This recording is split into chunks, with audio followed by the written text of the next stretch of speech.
just the other morning, and when I say the other morning, very early morning, would have been about 12:30. I was just about home, on my way home from work, and being dark naturally at that time of day, I saw this set of headlights coming up behind me really, really fast, and I thought, oh, somebody's in a big hurry, and either that or someone's just been an idiot on the road, which where I live, that some people tend to use the street where I live on as a racetrack because it's got a nice big straight area on it, and especially at night time when no one's around, people tend to go flying down that road, and I thought this would be one of those drivers. So I pulled off the road to let this person go past. That way I'm not going to be in the road and out of the way in case of an accident. Anyway, I pulled off the road, and this car pulled off the road right behind me, and I thought, what's going on here? Anyway, the blue and red flashing lights come on. Police car. So like I said, I pulled over, and this car pulled up behind me, a police car, and I thought, oh, I wonder what they want. I haven't been speeding, I've just finished work and I just want to go home and go to bed. Anyway, I wound my window down in preparation for them, and I was also getting my license out of my wallet, because the first thing they do here in Australia is ask for your driver's license first up.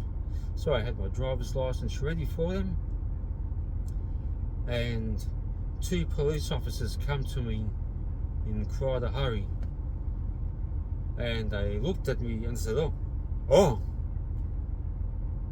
as in they were quite surprised. And I said, oh, everything all right, officer? And one of them said, oh, you're not the person we're looking for. And I said, well, that's nice to know, but basically someone at night with pretty much the same car as what I have has been, as we call it here in Australia, hooning up and down the road, making a real nuisance of themselves. You know, going around corners really fast and screeching the tyres and the brakes, and just being a menace on the road basically. And they've been on patrol looking for this car, and they saw me driving along, and they were rubbing their hands together saying, yes, we got him. And they knew where the car was parked, they knew its address, but they just had to catch the person driving before they could do anything. They realised that I've got the wrong registration on my car, and not just that, but the address on my license is a different address to these people, to this person they're looking for. And so, unfortunately, they didn't get the person what they wanted.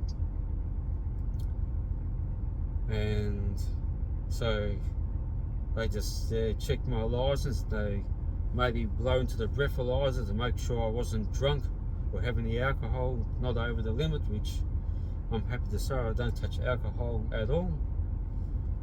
But it got me thinking. I'd like to think that I'm a respectful driver overall. In my younger days I wasn't. I used to do all these silly things on the road, not really in built up places, but more on the back roads where I wouldn't really be harming anyone.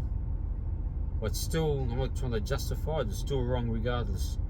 But basically, in town where there's people around, whether they're asleep in bed or not, there's usually someone around any time of day or night. So I like to think I'm a respectful driver in those areas, and so not going over the speed limit or not being silly. But obviously this other person doesn't think that way, and he's got a very similar car to mine, and so basically he's giving me a bad reputation because those policemen thought I was the bad driver when I'm not. And so it got me thinking about Christianity. People who say they're Christians but don't live up to the name of a Christian. And for non-believers, I know a lot of non-believers who have seen literally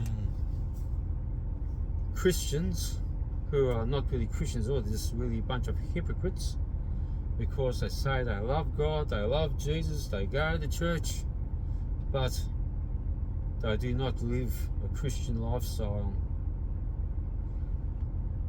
And it gives the genuine Christians a bad name. And I've experienced this many, many times. And yes, I've got to admit that there were times when I wasn't really a genuine Christian. I didn't really take it serious. Of course, now I do. For the last quite a few years, I have taken it very seriously, hence why I'm doing these presentations.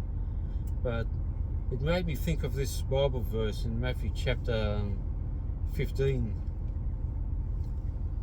And it's Jesus talking to the Pharisees. And basically they're trying to catch Jesus out, trying to make him say something wrong.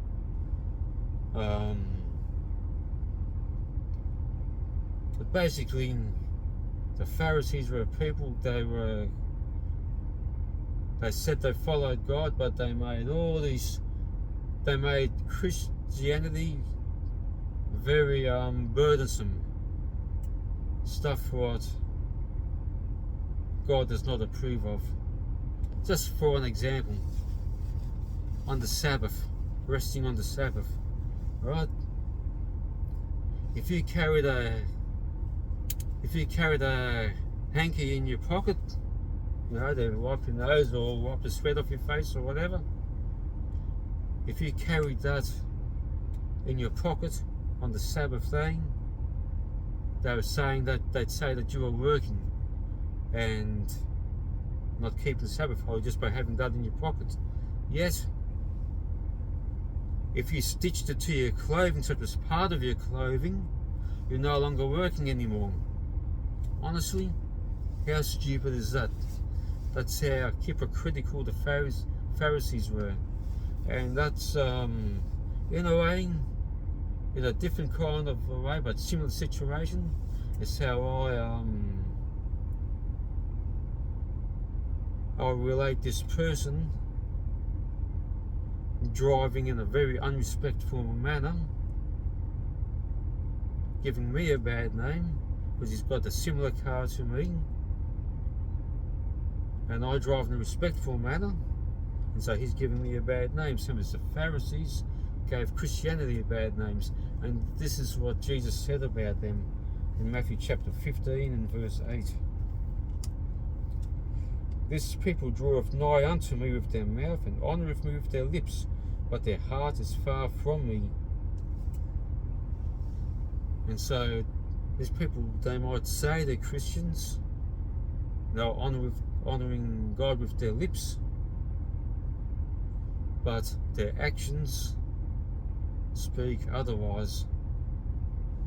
There's another verse in the Bible, I didn't look it up, I think it's in the book of Romans somewhere. It talks about people having a form of godliness but denying the power thereof. From such turn away. It's saying to keep away from these hypocritical people. And I was going to read the next verse, but I'm not going to really worry about it. It's an important verse too, but I read it. It says in verse 9 of chapter 15, but in vain do they worship me, teaching for doctrines the commandments of men. That's talking about the Pharisees. You know, I was talking about if you carry a hanky with you on the Sabbath day, you're working. If you stitch it to your clothing, then you're not working, because it's part of your clothing, you're not carrying anything extra. That's how stupid it is. That's what he's getting, that's really what he's getting at when I read verse 8, which says, the people draweth nigh unto me with their mouth, and honoureth me with their lips, but their heart is far from me. But in vain do they worship me, teaching for doctrines the commandments of men. In other words, making Christianity burdensome. But I also believe it talks about hypocritical people saying they're Christians, but they don't act like Christians. So my advice to you is that if you call yourself a Christian, well, actually, don't act like a Christian, be a Christian. Be Christ-like in all of your words, thoughts and actions. Don't act like you're a Christian, be a Christian, and give Christianity a good name so that others will want the same lifestyle as you, as in a Christian lifestyle, because they can see what a awesome lifestyle Christianity gives you, having Jesus as your Saviour, wanting to help other people, help everyone else, loving everyone, you know, looking at other people's best interests. That's what Christianity is all about, being like Christ, living as Christ lived. And I honestly love being a Christian. It's not burdensome to me at all, and I wish for everyone else to be a Christian, to accept Jesus as their Saviour, because I know since I've accepted Him as my Saviour, I've never looked back, and I'm positive that if you accept Him as your Saviour, that you will never look back either. And if you already are a Christian, it is my prayer and hope for you that you will have a much closer walk with Him than you have today, that every day you'll have a closer and closer walk with Jesus, and that is the happiest lifestyle you can have. So I wish the happy lifestyle I've got that's been a Christian, I wish that for you too. If you're a Christian, to have a closer walk with Jesus, and if you're not, that you will give your life to Jesus and become a Christian. And if you do, I can guarantee you, you will never look back.